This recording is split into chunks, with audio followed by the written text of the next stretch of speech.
Imagine a remote, snow-covered mountain, the temperature plummeting to -30 degrees Fahrenheit, and 9 young hikers full of life and dreams, vanishing under circumstances so baffling it defies all logic.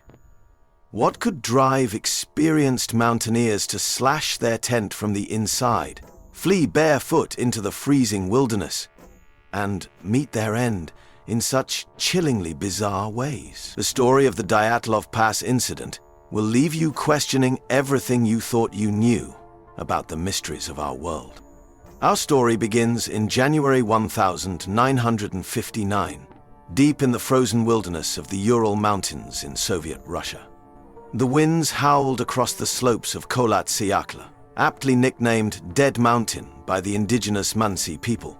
This was no ordinary hiking trip. It was a grueling expedition led by 23-year-old Igor Dyatlov and 8 of his fellow adventurers, all young, vibrant, and skilled mountaineers. They were undeterred by the relentless snowstorms and bone-chilling cold as they set out to conquer Mount Otorten. Their spirits were high. Diary entries from the group captured moments of camaraderie, laughter, and even a makeshift newspaper they wrote, titled The Evening Otorten, joking about encountering snowmen. But within days, the joyous journey took a sinister turn, one that would transform this adventure into one of history's most haunting, unsolved mysteries. It took rescue teams over 3 months to locate the hikers. What they found raised more questions than answers. The campsite was eerily still, the tent torn open from the inside. Inside were their belongings, clothes, boots, food, cameras, everything one would need to survive the unforgiving cold. But the hikers, they were nowhere near the tent. The first bodies were discovered under a cedar tree nearly a mile from the campsite. 2 hikers lay barefoot in the snow, their hands burned, as if they had desperately tried to stay warm by the remains of a small fire. 3 others were scattered along a path leading back to the tent, their poses frozen in time as though they had collapsed. Then, in May, months after the initial discovery, the remaining 4 bodies were found deep in a ravine, and this is where the mystery deepens. These hikers had suffered devastating injuries, broken ribs, a fractured skull. One hiker was missing her tongue, yet there were no signs of external trauma, no bruising, no blood. The kind of force required to inflict such injuries, experts said, was comparable to a high-speed car crash. But how could that happen on a desolate mountain slope? The official investigation concluded that the group had died from exposure to a compelling natural force. But what kind of force could cause such chaos? Theories began to swirl. The hikers' clothing contained unusually high levels of radiation, prompting speculation about secret Soviet weapons testing in the area. Some pointed to reports of orange spheres glowing in the night sky, witnessed by campers miles away as evidence of missile tests or even UFO activity. Could the hikers have stumbled upon something they weren't meant to see? Then there's the question of their behavior.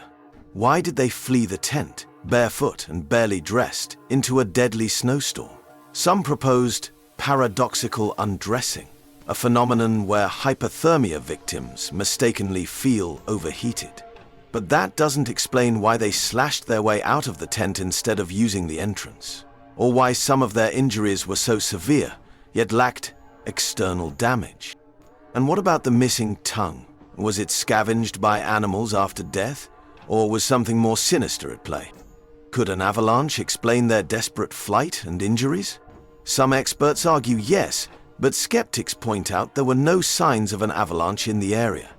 Others suggest infrasound, a low-frequency sound wave caused by wind patterns, might have induced panic, disorientation, and irrational behavior. Or was it something far more supernatural?